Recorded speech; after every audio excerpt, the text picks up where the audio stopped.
Good afternoon. Welcome to another episode of UAE School Leaders with your host, Mohsin. Please make sure you subscribe to the channel and show your support. In today's episode, we have Miss Janet, Mr. David, and Miss Catherine. We will be discussing what scenarios have been considered for the start of the new academic year. What health and safety measures should a school have in place prior to opening its doors? How can online learning be further improved? And how can schools ensure students' well-being and reintegration is made a priority?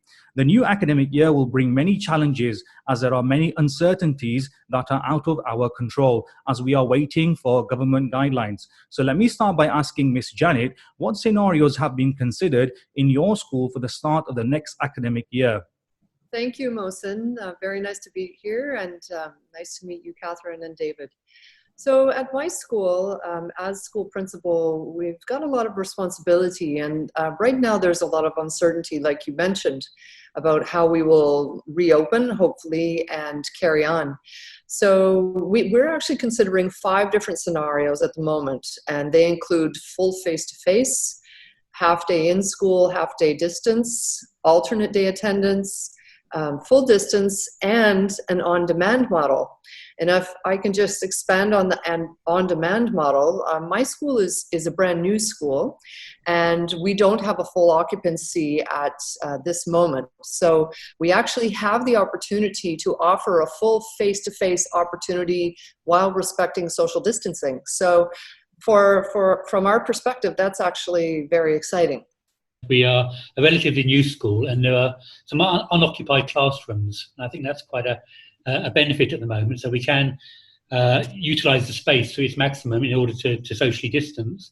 But I do also agree with what Janet said about the on-demand model, because what worries me is that some parents will still be too worried to send their kids back to school, and we do need to take their views into account and see what they actually want. So parental questionnaires, parental communication will be vitally important to make sure we do get exactly the right model for the school that we're in. We're working on a potential full return to school with robust health and safety measures and a continuation and development of online. And then, of course, within that blended learning approach, in a similar way, we are looking at possibly a rotational model with different year groups, but also consulting with parents to find out what their needs are so that we can balance that with high quality education and care for pupils. But ultimately, as you alluded to earlier, what we do need is clear guidance from above about what sort of scenarios we can really consider.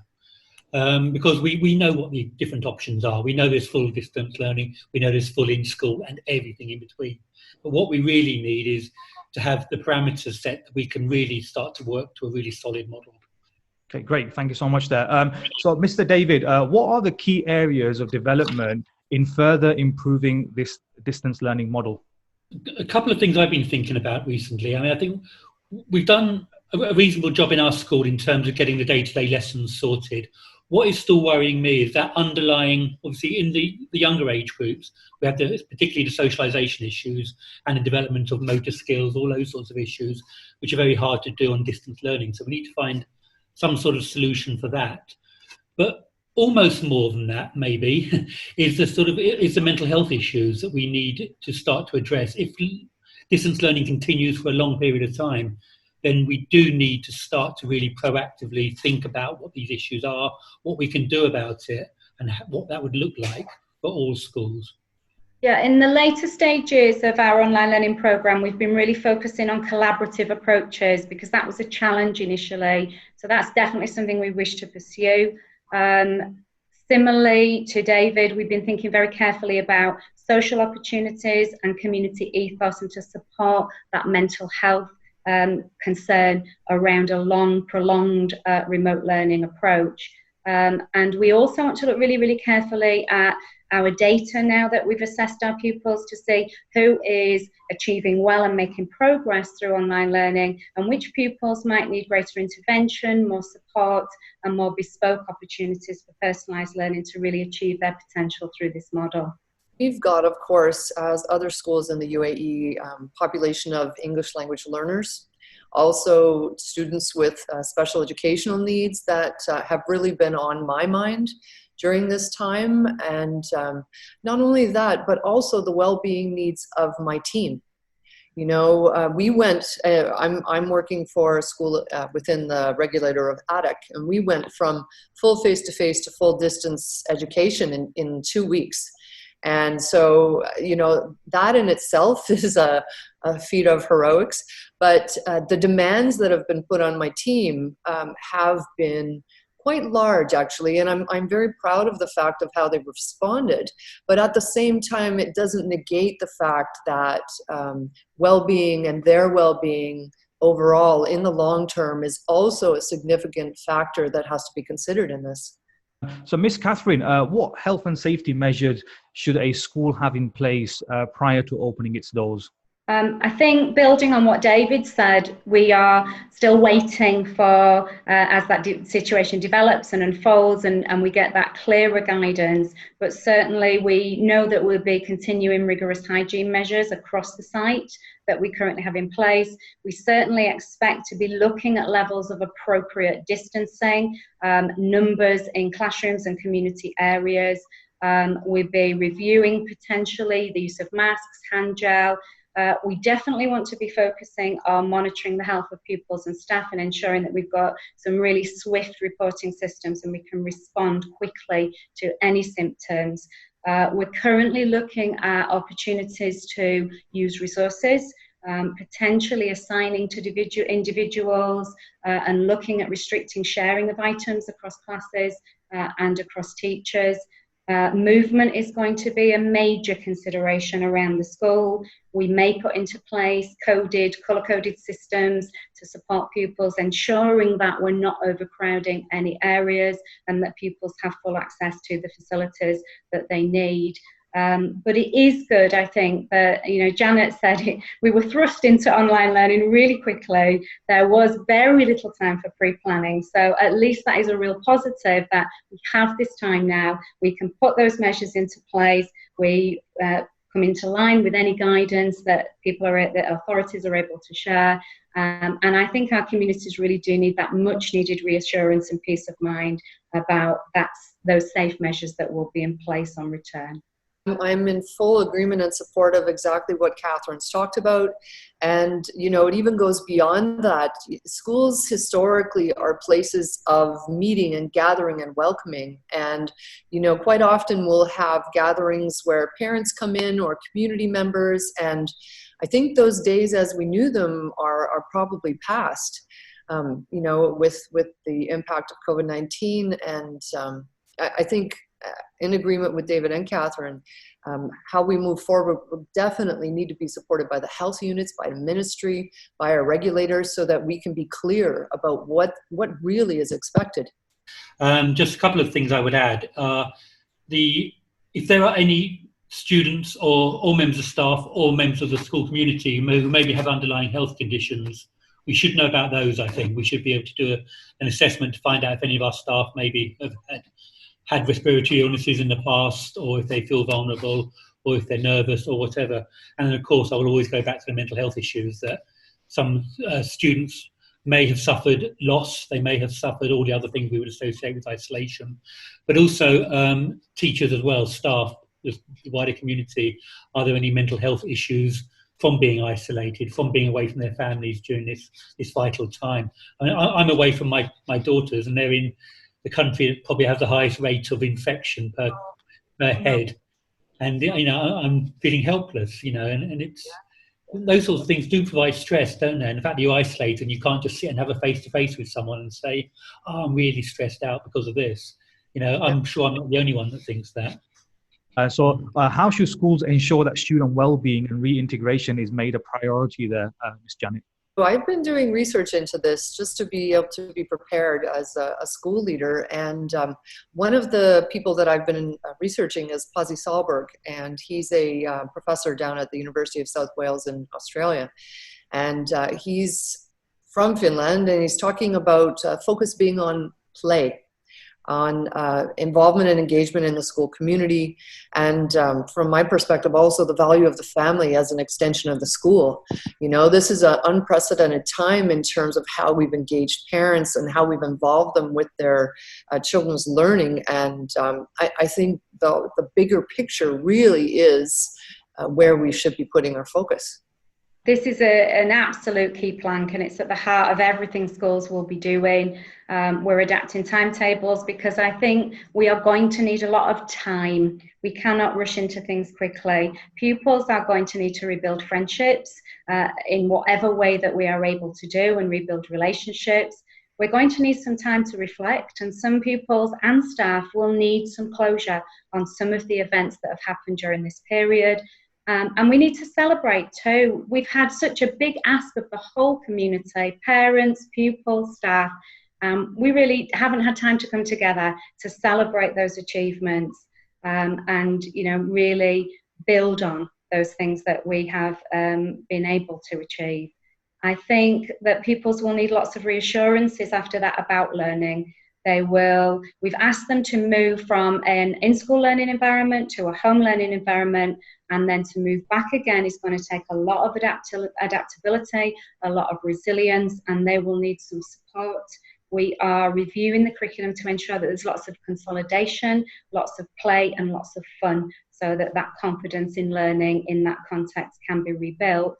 Our school counsellor is going to have a really, really, really crucial role for all of our community, and we need to make sure that she is very readily accessible. And one of the great discoveries that we've had during online learning has been online worry boxes. And we've really found that pupils are using those quickly and effectively to share worries with us, and we can respond quickly. So that's definitely something that we want to continue into the move back to school. I'm also worried about the, you know, we're talking about maybe students have suffered bereavement or something, you know, someone in their family, or maybe they've been ill themselves.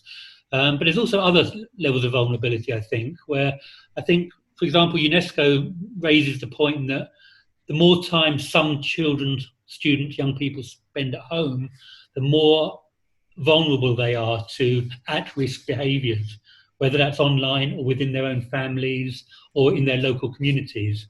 And I like the idea of the online worry box, which gives students maybe a more confidential way of bringing these things to the fore. But also, I suppose, especially some of the older students will be worried about the impact on their qualifications of this missed time of schooling. And, you know, will they be the 2020 generation which hasn't quite had a full set of schooling? And I don't know, these must be worries for older kids especially. Great. Thank you so much there, Mr. David. So if we were to return back to school full time, what will a classroom setting look like, and how will you ensure that the children are kept at a safe distance, Mr. David? I think it's very much an unknown at the moment. I think what we imagine at the moment is to maybe have half a class in the location of the school and half the class maybe at home, or the two halves of the class split. And as I said, in my school, we have the capacity space-wise to do that, but then the staffing issues, of course. My view would be there'll be a mix of students on site in distance learn, in social distancing scenarios, but there'll also be some students at home. And it'd be difficult to see how that will look in different schools. Some schools have big enough classes to do that. Some schools, the classes are too small and cramped. Yes, so just to further on that we're looking at an on-demand model. So there actually could be a mixture of all of the above scenarios based on what the families need. And let me elaborate on that. For example, the family might have someone at risk because they've got a long-term illness or a medical need.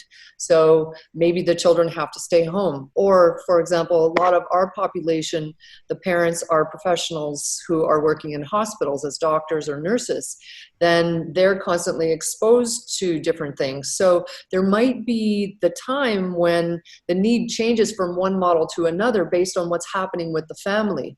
And so what we're proposing is that we have a responsive model on demand, mind you, in an organized and appropriate way, that we're able to meet the rising demands as they come. As we see in Beijing right now, they're having a second wave. So schools were off, doing distance learning, schools reopened, kids returned to school, they had social distancing, and now everything's on shutdown again because they've got a second wave. So I think what we've learned from COVID-19 is that we have to be flexible with our thinking, with the old ways of doing things, and to really know that that is not how we're going to continue. I fully agree, and I think David's right that we really do need, as soon as possible, clear guidance before we can fully put detail around our plans. And as Janet said, even though we will put scenarios and plans into place, we've learned a lot from this situation, and we've certainly learned that we need to be flexible and quickly responsive to global situations and individual community needs. It could be that certain year groups are prioritised to come in en masse, full time, or it could be that some year groups are prioritised to come in half and half. Maybe some year groups will come in on Sunday and Monday. Other groups will come in Tuesday and Wednesday, and Thursday could be devoted to a cleansing process or any sort of combination like that. It's just, again, there are so many different options, so many different alternatives available that I think the alternatives are as numerous as our, how much imagination we have, really. Yeah. And I think the issue is, do we prioritise the foundation stage kids because of their early learning, developmental issues, and the fact that they're looking like to be the least vulnerable group of children we have in schools? Or do we prioritise the higher age groups because they have exams coming up and so on? Do we look at key transition times from primary into secondary and so on? But again, this will hopefully be driven by guidance from our regulator, which is KHDA or ADEC, but we need to wait for that. But those are the different sorts of examples I'm thinking of in my head. So just to build on what David was saying, one of the things that we haven't spoken about in this podcast is related to staffing. So, for example, we have our existing staffing model now, but for example, it's potentially in a model of social distancing that is going to double or almost double. And if we're offering a hybrid model in addition to that, then the staffing costs are certainly going to be impacted. And depending on those rising needs within families and in the community, that variable could be just constantly changing. So it's just really hard to know right now what to look for, and even in terms of staffing planning, it's an interesting time for sure. Yeah, we're certainly considering a potential half-class model, but we're also considering a rotated year group model, potentially over a fortnight rather than a week, to make that more manageable. We're considering whether live teams streamed into the home with half classes would work for us, and also considering whether staggered start times would work to minimise the numbers on site with earlier starts or later starts. We certainly, as David said, looking at potential targeted groups, not just year groups, but vulnerable pupils. And we are looking carefully at where siblings, we were a boys' school, and a lot of siblings go to the girls' school next door. So we want to consider sibling days and similar days. But also, as Janet said, we've got to really carefully consider the impact on our staff and the workload, and carefully consider those members of staff who have school-age children and when their pupils are able to go to school. Great, thank you so much there, Ms. Catherine. And Mr. David, any tips and strategies do you have for school leaders who are preparing a contingency plan for the new academic year? We need to think about students' well-being and what we can do, and whether that's done through things like providing them with revision packs or catch-up packs or whatever we want to call it, so they still have work over the summer. But again, that's a staffing issue. If we're using platforms such as Seesaw to distribute those revision packs, our teachers are going to be required to do some feedback on those. But timetabling will be the biggest issue. Then when we get into school, what we need to do is do quite a quick assessment procedure to see which students have either been left behind or haven't quite caught up with where they should be. And then we can start to think about doing catch-up booster lessons, something like that, to fill in any gaps that might have grown over these few months. So that's how I would do it. I'd look at the timetabling, I would look at a reassessment when students come back, and then look at starting to address those issues, and then we can move forward with whatever the new normality might be come September.